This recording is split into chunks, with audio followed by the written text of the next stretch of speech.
Samajwadi party का 5 सदस्यीय प्रतिनिधि मंडल धर्मात्मा निषाद के घर पहुंचा और उनके परिवार को 2 लाख रुपए के सहयोग का चेक सौंपा। प्रतिनिधि मंडल में पिछड़ा प्रकोष्ठ के प्रदेश अध्यक्ष और पूर्व एमएलसी राजपाल कश्यप के नेतृत्व में मृतक के घर पहुंच शोक व्यक्त किया गया और उनके परिवार का ढाढ़स बढ़ाया गया। इस मौके पर धर्मात्मा निषाद के चित्र पर माल्यार्पण कर उन्हें श्रद्धांजलि दी गई। क्षेत्र के लोगों ने भी इनके निधन पर शोक प्रकट किया था। समाजवादी पार्टी के प्रतिनिधि मंडल ने मृतक के परिवार को सहयोग का आश्वासन दिया है और उनके साथ संवेदना व्यक्त की है।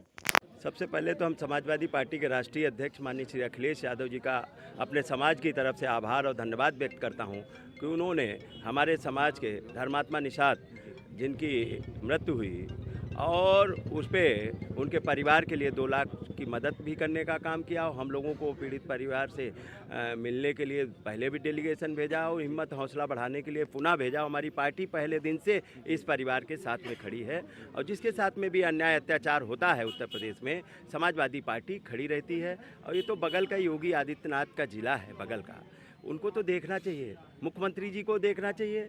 मुख्यमंत्री जी का कोई मंत्री नहीं आया तो क्या सरकार है? सरकार नाम की चीज़ नहीं है, गुंडागर्दी है, अगर निश्चित तौर पे है, इसमें कोई वो नहीं है। वो जनता भी जान रही है, समाज भी जान रहा है, पूरा देश भी जान रहा है इस बीजेपी सरकार में जिस तरीके का अन्याय अत्याचार हो रहा है। और जो अन्याय अत्याचार जिसके ऊपर होता है, अगर वो आवाज़ उठाता है तो उसी का उल्टा उत्पीड़न होता है। जो उनकी मदद करे तो उसके ऊपर एफआईआर लिखी जाती है। तो ये इस तरीके का नंगा नाच हो रहा, कोई कानून नाम की चीज़ है? अगला सवाल मेरा यही था, राजा निषाद एक युवा इस परिवार की बड़ी मदद कर रहा था और एक भाई के तौर पे प्रमुख भूमिका में खड़ा था, उसके ऊपर मुकदमा हो जाता है। इस तरीके से राजा निषाद का आरोप है कि संजय निषाद का नाम लेकर उन्होंने कहा है कि ये पूरे घटनाक्रम के जिम्मेदार संजय निषाद हैं।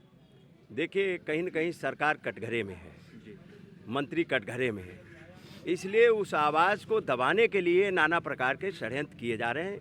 और योगी सरकार कटघरे में है, मुख्यमंत्री जी का एक कार्यक्षेत्र भी रहा है पूर्व में, लेकिन आज मुख्यमंत्री भी कटघरे में है, मंत्री भी कटघरे में है, सरकार भी कटघरे में है।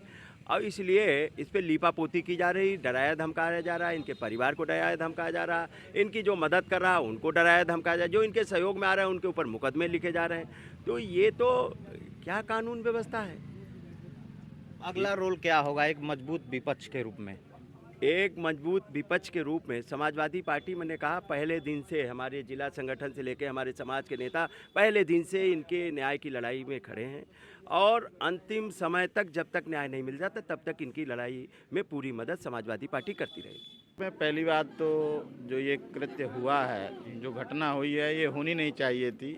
धर्मात्मा जी ने जो किया, ये जो उनको करना नहीं चाहिए था। हम लोग साथ थे, अगर उनके साथ अन्याय हो रहा था, किसी तरह की परेशानी हो रही थी, हम लोगों को बताते। हम लोग समाजवादी पार्टी की लोग और समाजवादी पार्टी के राष्ट्रीय अध्यक्ष मिल करके उसका सामना करते, उनकी लड़ाई लड़ते। लेकिन वो आदमी न बता करके बहुत बड़ी गलती किया है, जो सुसाइड कर लिया था।